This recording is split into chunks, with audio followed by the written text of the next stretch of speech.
Hello everyone, my name is Mischka and welcome back to my channel. For those who are new to the channel, I am an international medical graduate from the Philippines, currently working in the UK as a junior doctor. What I want to talk about today is how to get at least a 7.0 in your IELTS. First of all, what is IELTS?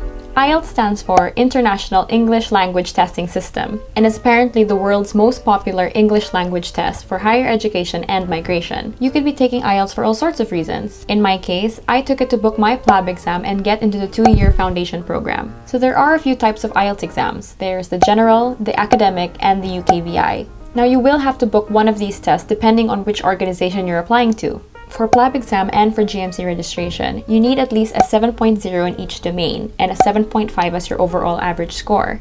And you need to have taken the academic version of this test for it to be accepted. You can find the rest of the details of GMC's IELTS criteria in the link below. Before you start reviewing for your IELTS exam, please check what the minimum score you need is, and then aim higher than that. Every answer counts in IELTS, so you don't want a small mistake to bring down your overall score. And by the way, you can also take the OET to take the PLAB exam, and the details on that are also found on the GMC's website, along with the other ways that you can prove your English proficiency. I have heard from a few people that the OET is a lot easier to pass than the IELTS, but I think that can come down to your own preferences and your own experience with these exams.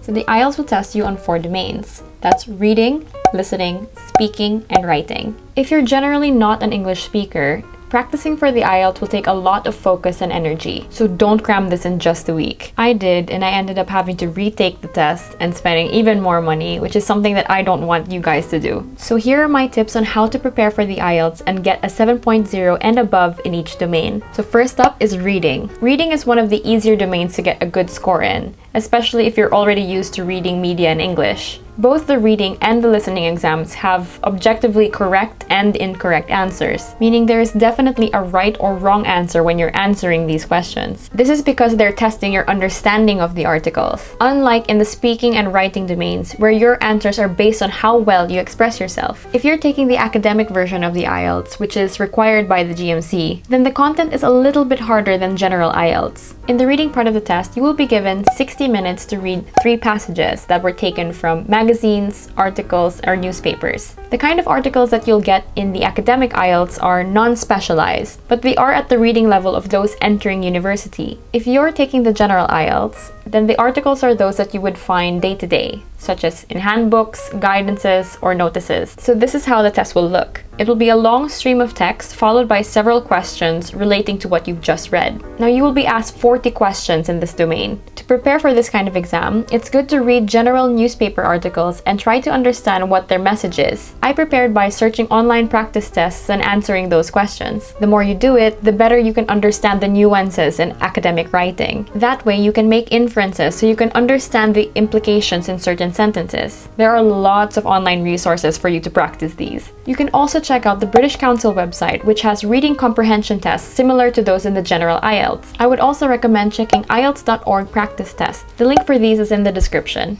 So next up, we have listening. So listening is also one of the easier domains to pass. Like I mentioned earlier, both reading and listening have objectively right or wrong answers. While it is one of the easier domains, I have to admit it can be quite nerve-wracking. In the exam, they will play 4 recordings that will be followed by questions asking you about the recordings you've heard. What makes this part of the exam nerve-wracking is that you can't pause or rewind any of the content that you've heard. This means you need to be on your A game when you're listening, because there's no going back once the recording has finished. Because of this, I would suggest answering the questions while the recording is playing. There will be so many details mentioned that you're likely going to miss or forget one of them. So the first recording will be a conversation between 2 people in an everyday social setting. The second one will be a monologue, like a speech. And the third one will be a conversation with multiple people involved. And this is likely in an educational setting, such as with a group of students trying to figure out what kind of presentation they should have. The last recording will be another monologue, but more like in a university lecture. Before each recording, you should read and review each question beforehand. This is so you know which details are important and which ones to look out for. You'll also notice that generally in IELTS, the questions won't use the same words that you're given in the materials. For example, in one question, someone like Jenny might say, "I didn't enjoy that movie."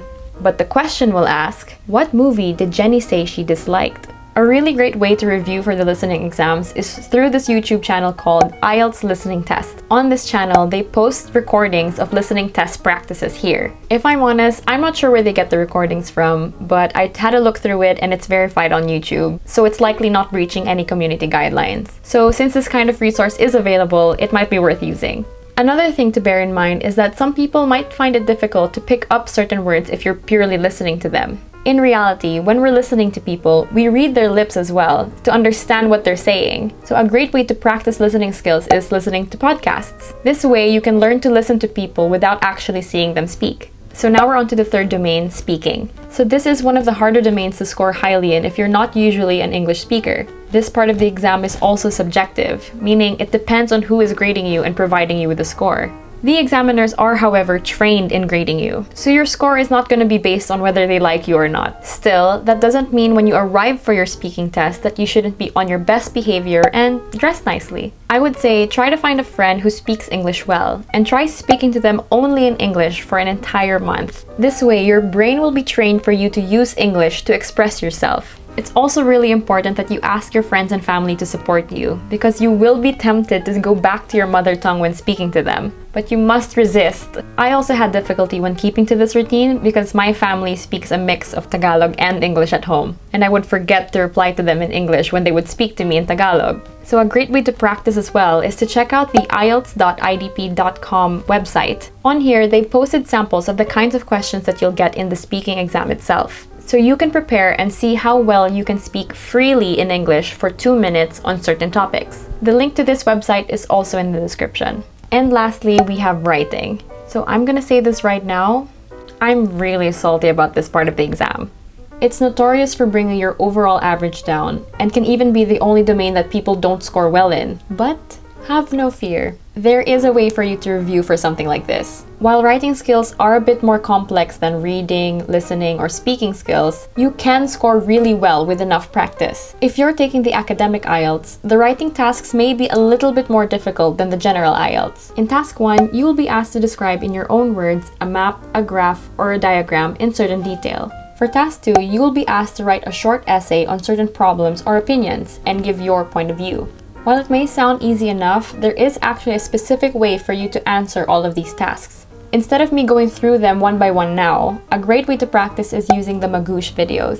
Magoosh is a company that has tutors that can help people prepare for certain examinations such as the IELTS, the OET, etc. You can use them as either a paid service or you can check out their free videos on YouTube. I can swear by Magoosh. Like a lot of people, on my first IELTS test, I didn't reach the minimum of 7.5 in each domain because of my writing skill. Before I retook the IELTS, I watched Magoosh videos on writing task 1 and task 2 tips and strategies. They have loads of videos on their channel, and not just for writing, but for all of the other domains too. I would definitely recommend their strategies as it worked for me when I took my IELTS exam.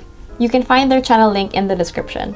Now, here are some extra tips for you to review for your IELTS. Number 1 is check out the free courses on the British Council website. Number 2 is taking online courses. But before you consider paying for one, check if the test center that you booked your IELTS in will provide you with free seminars. And if not, you might want to consider using companies like Magoosh. Or you can check their YouTube channel like I mentioned earlier. This is optional, and you can likely find the same information elsewhere for free. My third extra tip is to take the computer-based exam. Personally, I much prefer typing than to writing. It's also good for when you answer your writing domain, so you can easily erase and edit certain texts. And number 4 is to keep practicing. Even if you're not an avid English speaker, if you practice enough, you will get the scores that you need to pass. The time you need to practice, though, may vary on how well you already know the language. It might also help to take some courses, so that a trained professional can tell you which domains you need to focus on or how you can improve your skills. So there you have it. I hope this video will help those out there who are thinking of taking the IELTS, especially the academic version. IELTS is known to be a bit challenging, so give yourself enough time to prepare and you will do well.